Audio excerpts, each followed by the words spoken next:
não é brincadeira esse problema dos juros, e o presidente, a meu modo de ver, está absolutamente correto, né? Estamos trabalhando até para um manifesto que possa sustentar esse tipo de fala, que não é política apenas, tá certo? Ela é uma necessidade técnica e econômica do país. O Márcio até pode explicar, ele deve lembrar aí eu não lembrei ontem quem que deu esse apelido, se foi o Delfim Neto para o Roberto Campos, eu não consegui, mas era porque o Roberto Campos era um cara tão vinculado aos ideais americanos que o apelido dele virou Bob Fields. E agora o Neto parece estar fazendo a mesma coisa, mas em relação ao mercado. O que você está achando dessa nova polarização aí, agora a partir de um contexto de interesses financeiros maiúsculos, né? Bem, o Bob Fields, o Roberto Campos, né, penso que é necessário separar a retórica dele, o que ele traduziu em livros e exposições variadas, do que ele de fato foi enquanto teve a possibilidade de exercer no governo, né, como ministro, que foi logo no início da ditadura. Foi justamente o período em que o Brasil mais ampliou a estatização, né? Então é uma coisa contraditória entre o discurso dele e, na verdade, a prática.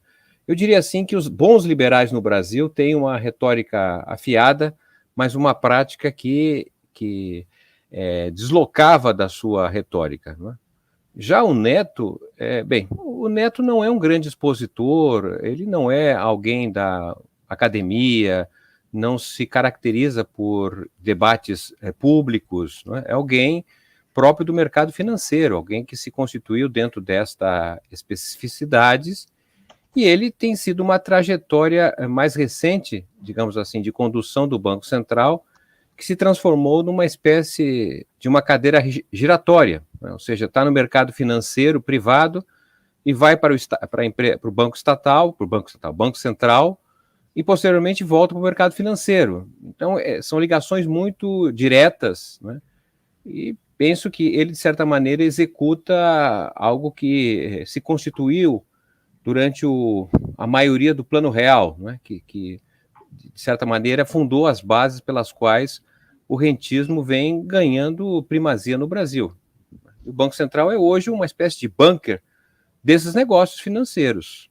Então, realmente, é uma face muito difícil que o presidente Lula está enfrentando, porque o golpe de 2016, não é? Ele não apenas tornou o Banco Central independente, mas também foi, na verdade, asfixiando o Estado brasileiro através da lei de teto de gastos, né? Ou seja, isso faz parte de um todo, não é alguma coisa, só o Banco Central resolve o Banco Central. Não, o Banco Central a direção do Banco Central é parte desta estratégia de asfixia do Estado. Então, a política monetária restritiva que nós temos hoje, maior taxa de juros, e, ao mesmo tempo, também o problema da gestão fiscal do Estado brasileiro, junto com as reformas que foram feitas, né, que, de certa maneira, rebaixaram demasiadamente o custo do trabalho, expondo ainda mais a superexploração da força de trabalho brasileira. É um pacote aí. Agora, com essa taxa de juros exorbitante, como disse o presidente Lula, de 13,75%, o governo vai conseguir ter um crescimento econômico, ter investimento, gerar emprego? Qual que seria a taxa de juros ideal? Bem, esses 13,75% a gente define como sendo a base da taxação do custo do dinheiro, né? E é uma taxa básica e é uma taxa nominal. Ela sempre tem que ser relacionada com a inflação. É isso que denomina se a taxa é alta, porque, obviamente, tem países com taxa nominal maior que o do Brasil. Só que a inflação é muito maior que a do Brasil, né? Então, o que identifica a alta taxa de juros não é o nominal, é justamente o real, é a sua relação com a inflação, que está um patamar acima do que o próprio Banco Central deveria cumprir como meta monetária de inflação, e não consegue cumprir e pratica uma taxa extorsiva de juros, né? Eu entendo que o presidente Lula se deu conta, né, que há um risco ainda de ser contornado, de que a economia em 2023 não seja pior do que foi em 2022. Nós estamos sob esse risco, porque desde o segundo semestre do ano passado, a economia brasileira vem dando sinais de desaceleração, do ponto de vista dos indicadores da produção, consumo, renda. Nós temos ainda o que vem do exterior, também é uma situação grave que está acontecendo na economia, especialmente no Ocidente, a economia capitalista no Ocidente. Então, apesar do esforço que foi feito ainda antes do presidente Lula tomar posse, que foi a aprovação daquela PEC da transição, que tinha a ver com o próprio governo anterior, mas ela, de certa maneira, ampliou as possibilidades de evitar que o orçamento enviado pelo presidente anterior fosse aprovado nas condições originais, o que significaria que o orçamento de 2023 teria uma despesa inferior a 150 bilhões de reais do que fora a de 2022. Então, a PEC conseguiu emparelhar. Só que nós estamos observando que há um problema seríssimo de endividamento de empresas, pequenas empresas, famílias, e todo o dinheiro que, de certa maneira, está sendo colocado através dos programas sociais, em boa medida, não está indo na sua totalidade para o gasto, para o consumo, para a atividade econômica, mas para pagar juros, pagar a dívida passada. Então, esse é um problema sério. Uma rápida observação. Você disse, então, que 2023 pode ser pior do que 2022, é isso? Exatamente. Não sabemos ainda, o IBGE não revelou, vai revelar qual foi o desempenho da economia esse ano. A estimativa é que ela teria tido um desempenho positivo entre 2,8 e 3,1, alguma coisa em torno disso, tá certo? Tivemos uma queda na taxa de desemprego, que é muito alta, mas ela teve queda, tá certo? E ao mesmo tempo, os próprios programas sociais, a injeção de recursos que foi dado aí na época eleitoral, faz com que a taxa de pobreza também caia. Então, o governo termina de forma artificialmente com uma situação num patamar que pode não ser acompanhado em 2023. Isso que eu quero chamar a atenção, porque do jeito que está, obviamente nós estamos no início do ano, tá certo? Tem muitas coisas ainda que podem acontecer, mas da forma, se nós continuarmos com uma elevada taxa de juros nesse patamar que estamos, tá certo? Com os problemas fiscais, né? O ministro Haddad tomou medidas que, de certa maneira, apontam para uma certa contenção do gasto e uma elevação da receita. Isso pode ter um efeito também contracionista, não é? Estou dizendo que pode, estou falando aqui no âmbito da especulação. E eu acredito que a preocupação do presidente Lula é justamente chamar a atenção que a condução da economia neste ano depende do comportamento da taxa de juros. De certa maneira, nós vamos ter outras iniciativas, que é essa ação que está sendo feita junto com os governadores, de retomada de obras, etc. Não é? Mas a minha preocupação é chamar a atenção que há uma luz amarela do ponto de vista do comportamento da economia se nós não tivermos uma reversão da situação a qual nós nos encontramos hoje. E essa reversão começa justamente com a questão do comportamento da taxa de juros, porque quem tem dinheiro aplicado não se sente estimulado de colocar em atividades produtivas, porque ele está sendo muito bem remunerado pelas taxas de juros básicas que o Banco Central define. Se nós usar cartão de crédito, a taxa de juros anual chega a 400%. Então, não é brincadeira esse problema dos juros, e o presidente, a meu modo de ver, está absolutamente correto. Né? Estamos trabalhando até para um manifesto que possa sustentar esse tipo de fala, que não é política apenas, tá certo? Ela é uma necessidade técnica e econômica do país. Sublinhando, né, Márcio, que se 2023 o crescimento for menor do que o ano passado, seria politicamente terrível para o Lula, para a continuidade do seu governo, um governo acossado, né, pelo bolsonarismo. Então, você realmente fez um alerta aí que é muito sério. Imagina como iniciaríamos o ano que vem, em 2024, que é um ano eleitoral dos municípios. Uhum. Tá certo? Sim.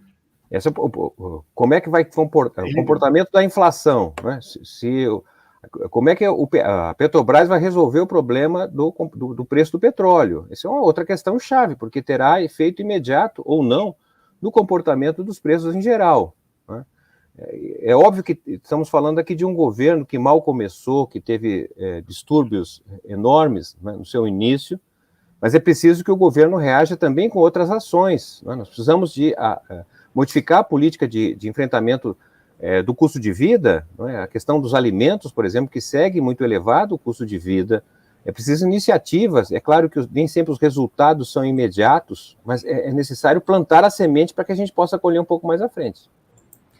Esse alerta aí do Postman, do ponto Sim, de vista isso vale um corte do programa. Já pedi, acabei de disseminar pedir. para tudo quanto é lugar, porque é um alerta Porque, importantíssimo, ligando a economia à política, né, gente? O ano que vem não, e assim, a gente está vendo uma união de toda a mídia liberal, né, de todos, como se o Lula fosse, né, quisesse voltar, né, para o cercadinho ali, ou não sei o quê, que é o cercadinho do Lula, que é o Lula... abastecendo o bolsonarismo em 2024.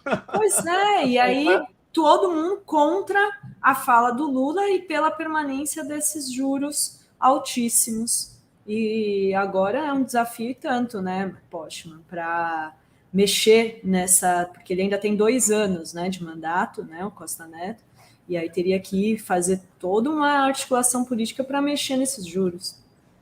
Sim, mas eu acredito, veja, nós estamos falando de uma instituição que recentemente foi tornada independente. A gente não sabe independente de quê, tá certo? Porque, por ser uma instituição independente, ela não pode ser uma instituição imperial, que não pode ser analisada, que ela não tem que expor a sua situação. Porque eu vou elencar aqui 4 problemas graves que essa gestão da direção do Banco Central vem apresentando. Por exemplo, nós estamos acompanhando, certamente, a tragédia dos índios, dos Yanomamis, mas também, ao mesmo tempo, as ações que o garimpo ilegal vem fazendo no Brasil. Está um ataque do governo do presidente Lula muito perfeitamente conduzido, né? Mas a questão é a seguinte, esse garimpo, ele explorou e extraiu ouro. Quem comprou esse ouro? Tá certo? Tem uma questão de fórum de atribuição do Banco Central, porque ele rege as instituições financeiras. E há, na verdade, indicações, tá certo? Eu não estou afirmando nada, mas há indicações que houve lavagem de dinheiro desse ouro que foi comprado... Márcio, desculpe, não há indicações. Eu investiguei em Itaituba. Há um processo da Polícia Federal investigando uma empresa financeira que tem um escritório aqui na Faria Lima por envolvimento na lavagem de dinheiro. Então, não é indicação, não. Tem prova. Eu li o inquérito da Polícia Federal mostrando que na região Jacareacanga e Itaituba, essa empresa lavou ouro vindo de lugares ilegal, usando guias e tal, e ela está envolvida, está em investigação. Então, é fato o que você está dizendo. Não, pois é, isso comprova, por exemplo, a relação do Banco Central, que é uma instituição independente, com o que está acontecendo com os índios. Tá certo? Expõe a diretoria, porque ela tem responsabilidade, ela é um organismo de fiscalização, não é? Bom, um segundo problema que é importante registrar, tá certo? Já foi contornado, mas a contabilidade cambial, que é a responsabilidade do Banco Central, também teve erros. E praticamente mais de um ano. Não é possível que uma instituição independente, tá certo? Não venha a público pedir desculpas, apresentar as razões, porque imagina uma empresa privada que você tem um contador que não consegue apresentar os dados reais. Que situação é essa? É o Banco Central do Brasil. Então, é um segundo problema de uma instituição que se diz independente da sua direção, né? O terceiro, e obviamente nós já falamos aqui, que é essa questão da taxa de juros muito elevada. O Banco Central não explica, tá certo? Por que ele mantém taxa de juros superiores de outros países? O que nós temos de diferente que justificaria ter o comportamento da taxa de juros nesse patamar, né? E quarto, é o seguinte, o Banco Central tem uma responsabilidade que é analisar, monitorar a moeda no Brasil. E o Banco Central, há mais de 2 anos, não consegue cumprir a meta que está estabelecida. Isso é um sinal de incompetência ou não? Imaginemos uma empresa privada, a direção assume metas e não cumpre, e nada acontece. Então, não se trata de perseguir a direção do Banco Central, se trata, na verdade, numa democracia, né, e tem autores que descreveram o papel do Banco Central em sociedades democráticas que tem que ser absolutamente transparentes, tá certo? São funcionários públicos, eles recebem dinheiro do contribuinte, portanto, tem que se expor às condições que a esfera pública exige. Não é perseguição, não é absolutamente nada, é, na verdade, um critério absolutamente necessário para poder gerir bem uma função estratégica na economia, que é a moeda.